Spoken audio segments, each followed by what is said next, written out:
Hi there mga beloved kong soulmates. Welcome to Renzo Tarot Channel. Andito naman po yung lingkod para pagsamahan natin isang soulful and meaningful na tarot reading. Dito lamang sa inyong lagi nabangan. Sinusubaybayan ang pinakamahal na Renzo Tarot Channel. Mega shoutout sa lahat ng ating soulmates sa buong Pilipinas at sa buong mundo na laging nakaabang. Nagbibigay ng nakakataba sa puso ng komento at suporta. Maraming salamat sa inyo. Sa ating returning viewers, mga new subscribers, welcome po. At sa ating mga hindi pa nakasubscribe, please do subscribe naman po. Mag-comment po kayo kapag nakaresonate kayo. And of course, huwag niyo pong kalimutan na i-click ang notification bell para lagi po kayo updated sa ating mga susunod na reading. Sige po. Ang ating pong reading ngayon is ang bonus reading. Okay, bonus reading para sa ating mga nasa sign ng Leo. Ulitin ko Leo, para sa inyo to. Humanda kayo. I know that you are excited for your bonus reading. Isa pang shuffle at wag nating papatagalin pa. Okay, very beautiful shuffle. Leo, para sa inyo to. Stay tuned. Spirit Universe, Spirit Guides, Angels, Ancestors, bigyan niyo po kami ng 10 baraha para sa aming bonus reading for Leo. Kapag bago po kayo sa ating channel, ang inyong lingkod po ay kumukuha ng 10 baraha na siyang i-interpret natin ang mensahe base sa energy na ibibigay sa atin ng universe. At dire-diretso na po na kukunin natin ang 10 baraha para hindi po tayo mag-shuffle. Ang dami naman ito, balik ko. Para hindi tayo mag-shuffle at nakaka-distract po. Mas maganda na tuloy-tuloy po. Focus lang po tayo sa ating pagbabasa sa mga baraha. And ayan, kukunin lang po natin yung talagang mga tumatalsik, tumatalon, yung parang pumipiglas na baraha. Kasi dyan po talaga, ibig sabihin, they really wanted to be part of the 10 cards. And yan yung nagbibigay ng magandang reading na makaka-resonate ang karamihan. Okay? Although kung nakikita nyo parang medyo magulo po, dyan po talaga ako mag-shuffle. Dyan po komportable, pasensya na po. Pero talagang dyan po, kung bago pa lang po kayo, pero mostly sa mga matagal na po na nanonood ng aking mga video sa aking channel, ganito po talaga ako naiintindihan po nila ako, okay? Kasi may nagtatanong po sa comment section, bakit po ang gulo nyo po mag-shuffle? Pasensya na po, hindi ko po babaguhin yung way of pag-shuffle ko po, ganito po talaga, okay? Nakatatlo na tayo, yun. 4, 6 pa ha. Spirit Universe, Spirit Guides, Angels, Ancestors. 6 cards please para sa ating bonus reading for Leo. Kumusta kayo mga Leo? Ang inyong ruler ay si Sun. Okay, parang most of the Leo parang nag-enjoy this past weeks. Parang daming mga pinuntahang mga gala. Okay, parang active kayo nung nakaraan na Leo. 7, 2, 4, 6, 7. Parang ang daming mga ganap sa buhay nyo nung nakaraan. Sige. Spirit Universe, Spirit Guides, 8. Last 2 cards. Angels, Ancestors, 2 cards please for our bonus reading for Leo. 9, last one. Isa na lang. Sige, ayun. Ay, kasi balik natin, nagpakita siya eh. Okay? Last one, card for Leo. Kunin ko na to. Sige. Ayan, kompleto na Leo ang yung 10 baraha. Lagay natin sa gilid. Bilangin natin and ilatag na natin, of course. Diba? 1, 2, 3, 4, 5, 6, 7, 8, 9, 10. Kompleto na. 1, 2, 3, 4, 5, 6, 7, 8, 9, 10. Okay, I know that you're excited. Wag na natin pang patagalin pa. Simulan na natin yung bonus reading for your opening card. Wow! Wala na, tapos na ang laban. Sun, Leo. Ayun na, nagpakita agad ang iyong magulang, ang iyong guardian, diba? Sabi ko sa'yo, ruled kayo ni Sun. Virgo, para sa inyo talaga. Leo. Wow. Ito, napakita agad ang inyong guardian. Ruler nyo si Sun. Ang ibig sabihin nito, Virgo, ay talaga magtutuloy-tuloy ang iyong magandang buhay. What does it mean kasi, parang nagpakita, parang sinabi niya, magre-reading ka sa Leo, okay, magpapakita na agad ako. So, at dito yung magulang niya, nandito sa likod. What does it mean? The Sun will give you the courage, the wisdom, the confidence, the positivity, di ba? Sinasabi ko lagi, napaka-importante ng Sun sa buhay natin dito sa universe kasi kung wala ang Sun, walang bunga ang mga plants, mamamatay ang karamihang living things sa mundong ito. And it is the Sun that gives us the energy. Malaking role niya sa universe, sa energy na binibigay niya. Okay, that's why this Sun card, Leo, pinapatunayan lang na andyan. Your ruler ay nandyan lagi sa inyo para igabay kayo sa magandang buhay na iyong pinaplano. Okay? Wow. Pangalawa, oh, Ace of Pentacles. Wow, ito yung mga hinihingi ko mga sign ng mga magagandang card. Wow. Ace of Pentacles is, tingnan mo, this is a big amount of money that is coming on your way. Yung ruler mo na mismo nagsabi na Sun, Leo. Okay?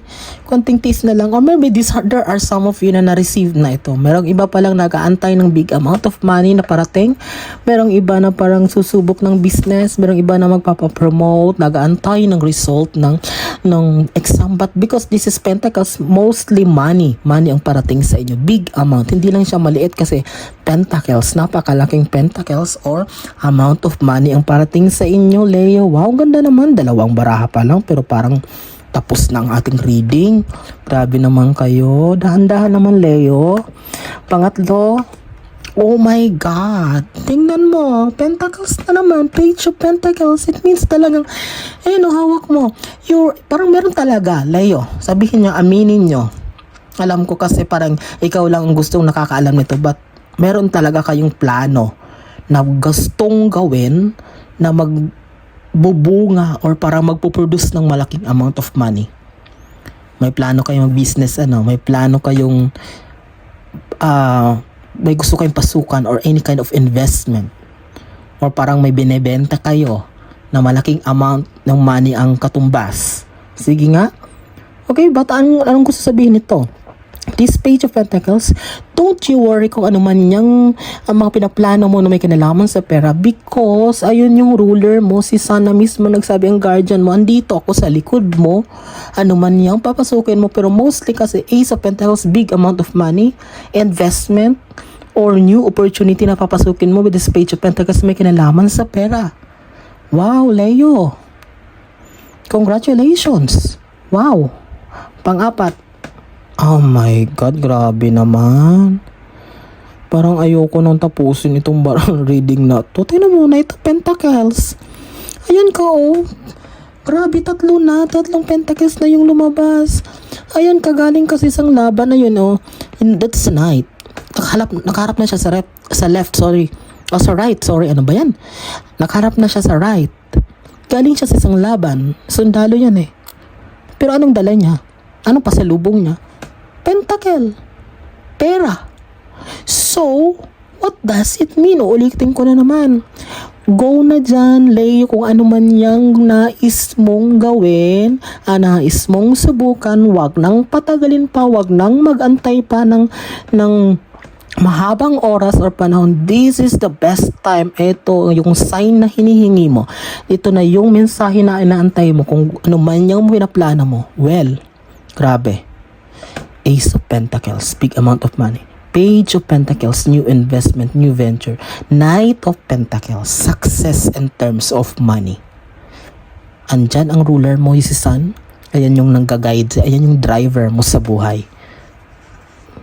Parang ayoko nang buksan yung 6 na baraha, Leo. Grabe, sa 4 pa lang, kumbaga, paldo ka na. Tama na. Pang-5. Oh, Page of Cups. Look, bountiful harvest. Tingnan mo. Hawak-hawak mo yung trophy. Tagumpay, success. Pero kung tingnan mo yung trophy, may naman na isda. Ibig sabihin, mag-overflow talaga. Hindi siya hindi siya magkakasya sa lalagyan mo. Talaga mag-overflow siya, Leo. Okay? This cups is all about your achievements and dreams, aspirations. Dream do come true. Kasi andyan yung Sun. Kumbaga ito yung pamato natin, si Sun. Pero, ayun yung Page of Cups. What does it mean? Overflowing abundance. Overflowing blessings are on your way. Leo. Baka mamaya magduda ka pa, magdalawang isip ka pa after all mapanood mo ito. Well, bahala ka. Leo, this is a minor reminder. Okay, nasa second row na tayo. More on reminder na itong mga paalala na to. Kasi inassure na kayo ng baraha sa taas. Inassure na kayo. But this one more on reminder na ito magsusunod-sunod na to. I can see here this 5 swords is more of you. Kung meron pa sa inyo na hindi pa ginagawa ang mag-cut off, lumayo sa sitwasyon na toxic, mag-cut off or umiwas sa mga mahal sa buhay, kaibigan, na negativity, toxicity, or there are some of you happy galing sa breakup pero happy pa rin kasi parang nakalaya sa isang kulungan or sa isang masalimuot na relationship. But there are some of you na parang I can feel her excitement kasi ang katapat siya sa sun eh. Parang marami sa inyo, Leo, ang excited. Most of you are excited with this talagang maybe this with new venture na susubukan mo, and it's all because hindi naman sa parang ayaw nyo yung past na ginagawa nyo, past nyo trabaho or kung ano man yan, but it seems that you have the excitement for a new one. But sa mga hindi pa sa hindi pa nagtatanggal or nagka-cut off ng mga negativity sa buhay, please do it, Leo. 7th card mo, wow, Hermit.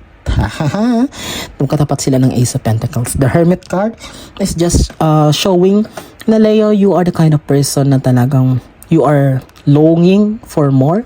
You are hungry for more. Ang dami mo pang gustong makamit.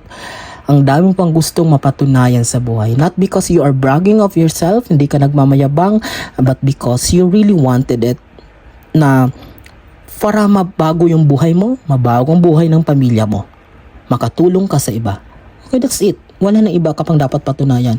You are longing for more, you are hungry for more. Naghahanap ka pa ng mas marami pang blessings.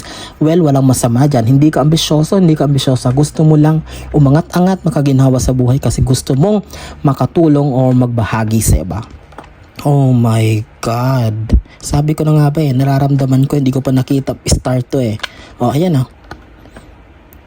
Leo wala na ako masabi. Speechless talaga ako. Lumabas yung sun sa unang bara. Ito. Lumabas yung star magkatapat ng Page of Pentacles. Anong gusto sabihin yan? Di ba sabi ko new investment may kilalaman sa pera na papasukin mo? Well, tanggapin mo na. Magsasucceed talaga yan. Kung business man yan, mag-grow yan. Mag-branch out ka. Kung new job man yan, magiging masaya ka dyan. Kung ano man yan, please, Leo, sana mapanood mo ito. Sana mapanood mo to. Grabe itong reading na to. Grabe. So far. Kakatapos ko lang ng Virgo, yung Virgo grabe din. Pero mas grabe itong reading na to. Talagang full of positivity. Talagang nararamdaman ko. Wow. Oh my God. Tingnan mo pa. Ace of Cups. Wish do come true. Katuparan ng mga pangarap. Ayan Cups siya. Diba? Achievement. Trophy. Well, talagang aanihin mo talaga yung tagumpay. Nagkatapat sila na Knight of Pentacles. So, ayun, umuwi may pasalubong na pera. Hindi lang pera. Actually, yung pera lang yung magiging way dito eh. Kasi kapag mag-overflow na yung blessing, sunod-sunod na yan. Pati yung mga ibang mga bagay, it's like may mga makikilala kang mga tao, may makikilala kang ibang mga kaibigan na parang mostly in line dito sa mga ginagawa mo. Parang magkakaroon ka na ng network, makakakilala ka na ng mga influential people, mga bigate na tao na maaring basta any kind of good things with this Ace of Cups. Wow, Leo. 10th and last card, tapusin natin, Leo, ang napakaganda mong reading sa oh my God, Queen of Pentacles, Reyna ng Kapirahan. Leo, here you are. Hindi ko masyado, ayoko na explain to masyado sapagkat paulit-ulit na lang tayo. Alam nyo na kung anong ibig sabihin ng reading na to. Queen of Pentacles talagang bahala kayo kung hindi kayo maniwala. Pera, pera, pera, pera. Maglalago at lalago, mag-overflow ang iyong kapirahan. As a Queen of Pentacles, ayan unang nagpakita ang iyong ruler na sun. Well, balikan nyo ako, balikan yung reading na ito, isave nyo to. Bahala kayo, pasinungalingan nyo ako kapag Leo, pag hindi naging maganda ang buhay nyo. Okay? Well, that's it. Napakalinaw, napakaganda. Wala akong masabi sa reading nito. Sabi ko, speechless ako, Leo. I am praying na maraming nasa side ng Leo mga kapatid na ngayon. Pag may kakilala kayong Leo, please don't hesitate to recommend our channel. Ipanood nyo sa kanila ito. Para mas marami pa tayong audience na ma-reach. Kasi mas maraming subscribers, mas maraming makakapanood. Mas maraming tayong matutulungan, mabigyan ng soulful and meaningful tarot reading. Maraming salamat sa inyo. Walang sawang tiwala, suporta, pagmamahal, laging panonood. Pag hindi pa ka nakasubscribe, please do subscribe. Please, yun lang pong hihingin ko pong tulong sa inyo. Mag-comment kayo kapag naka-resonate, nagre-reply pa ako randomly. And don't forget to click the notification bell para laging updated sa mga susunod na videos na aking i-upload. Maraming salamat sa inyo. Mag-ingat kayo lagi, pinakamalakang soulmates. Nasaan man kayo ngayon naroroon, ano man ang ginagawa nyo. God bless us all.